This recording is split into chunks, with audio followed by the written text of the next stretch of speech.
O cangaço foi um fenômeno social nordestino que entrou entre os elementos mais clássicos da cultura brasileira. Movimento disseminado no sertão entre os séculos XIX e XX, os bandos de criminosos nômades só chegaram ao fim com a repressão policial da ditadura varguista. Além de Lampião, o cangaço envolveu grandes nomes e não foi um movimento organizado de maneira centralizada, manifestando características diferentes dependendo do grupo analisado. Porém, aspectos unificavam as unidades, como o banditismo, uma estética parecida e a inimizade com o Estado. Conheça agora 10 curiosidades sobre o cangaço brasileiro. Na valente terra nordestina.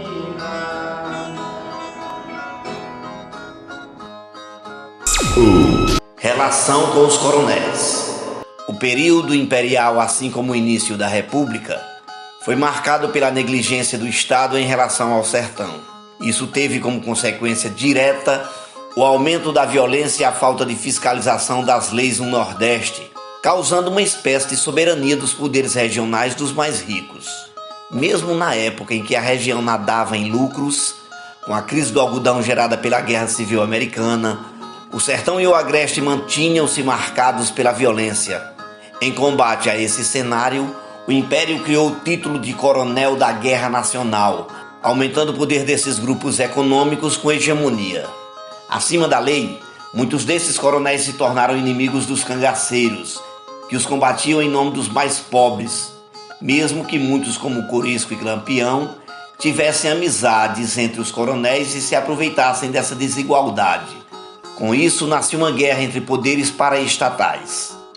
2. O crime quase compensa. Muitos homens que acabaram optando por entrar no cangaço o fizeram como forma de encontrar uma alternativa sustentável à miséria e à submissão aos coronéis. A caatinga já não era um ambiente receptivo ao ser humano e a exploração do trabalho, que se aproveitava de um povo desesperado, criava um sentimento de revolta popular contra os poderosos.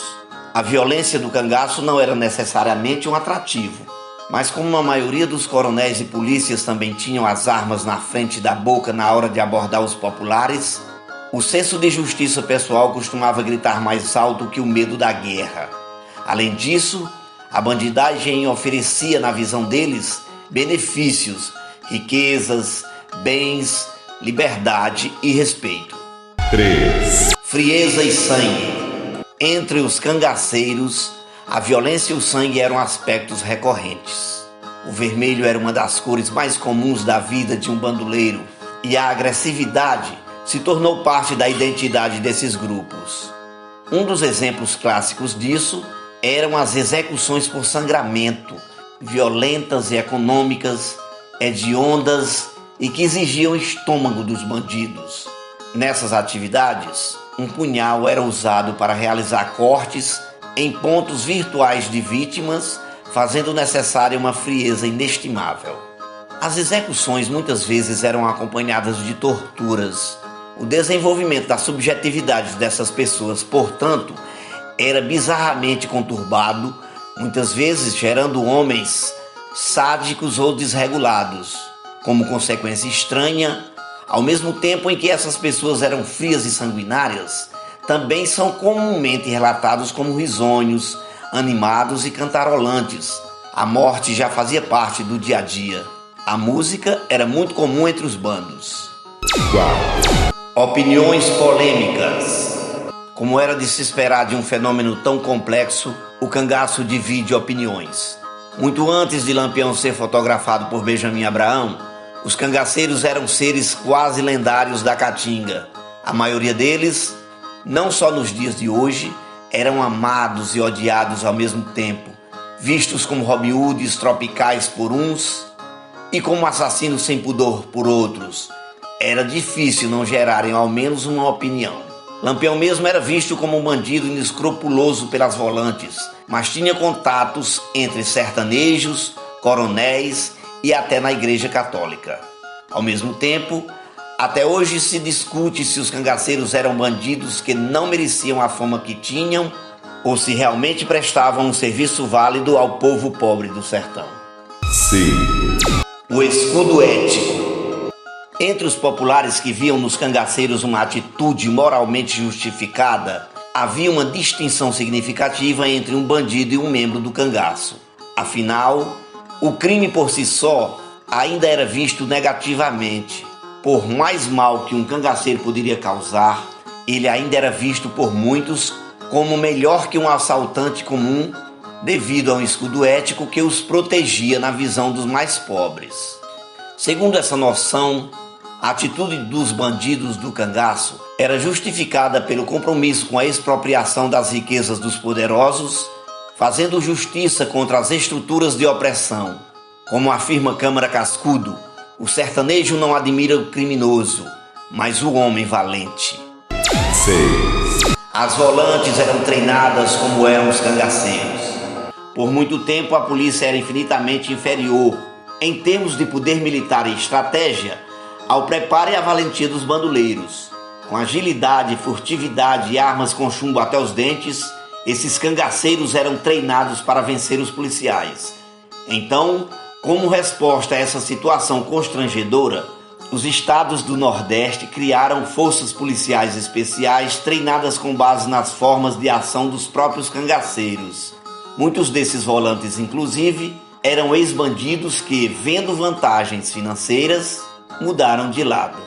Com o preparo e o treinamento análogo ao dos bandoleiros, a capacidade de repressão das volantes aumentou consideravelmente. 7. O boato que Lampião lutou contra Prestes. Em meio à crise da República Velha e o afloramento do tenentismo, poucos movimentos tiveram a magnitude da coluna Prestes, que cortou o Brasil em uma passeata de oposição. O então presidente Arthur Bernardes queria o fim do movimento independentemente do custo. Sabendo da capacidade bélica e do poderio que os bandos de Lampião tinham, o plano do presidente foi conseguir contato com o cangaceiro. A briga entre os dois nunca aconteceu de verdade. Não passou de especulações, movimentada por documentos falsos da época. O plano original ficou a cargo do deputado Floro Bartolomeu, que deveria tentar achar o rei do cangaço através de sua devoção pelo padre Cícero e assim criar o batalhão patriótico. Porém, isso foi apenas na teoria, e a coluna atravessou o estado do Ceará sem nenhuma dificuldade. Porém, até hoje, há quem ache que essa batalha épica entre o cangaceiro e o futuro comunista aconteceu de verdade. 8. Baile perfumado. Numa situação em que os banhos eram uma raridade, Lampião usava perfumes de boa qualidade e em grandes quantidades. Gostava de roubar perfumes caros e importados nas capitais, que juntava com o cheiro do suor e da brilhantina usada no cabelo, criando uma mistura de cheiros única, em que virou uma marca do cangaço. Muitos cangaceiros tinham o hábito de aproveitarem a passagem pelas capitais para adquirirem vidros de perfumes, que eram produtos bastante luxuosos. Há relatos de banhos de perfumes generalizados que chegavam até nos animais de tração para melhorar o cheiro do bando. 9. Benjamin Abraão, o documentarista do cangaço. Um dos principais responsáveis pelos registros hoje conhecidos do bando de Lampião, principalmente as fotografias, foi o jornalista libanês que, negociando com o rei do cangaço, conseguiu acompanhar o bando por meses, Benjamin Abraão Boto. Ele já tinha trabalhado como secretário do padre Cícero em Juazeiro e era um excelente fotógrafo. Como Lampião era um devoto do padre Cícero, a aproximação dos dois foi mais fácil que o comum. E como Lampião era extremamente vaidoso, a proposta de um jornalista o acompanhando para registrá-lo para a eternidade foi bastante tentadora. Então, entre 1936 e 1937, o bando foi acompanhado e fotografado. Tendo o trabalho tratado como ofensivo, Abraão foi censurado pelo Estado Novo. 10. O fim da era. Depois de mais de um século de derrotas do Estado no combate ao banditismo sertanejo, o governo já tinha amadurecido suas formas de luta. O fim do cangaço, através da repressão policial, foi um fenômeno da década de 1930, nas mãos do governo Vargas. Com o tempo, os principais nomes do movimento iam sucumbindo progressivamente às balas do exército. O grande marco do fim do cangaço foi a morte de Lampião e Maria Bonita na Gruta do Angico, em 1938, resultado de um aperfeiçoamento nas técnicas de combate à criminalidade. O ocorrido foi possível a partir de uma campanha de negociação ao exílio de coronéis corruptos que auxiliavam os bandoleiros e um investimento pesado nas forças policiais do Agreste.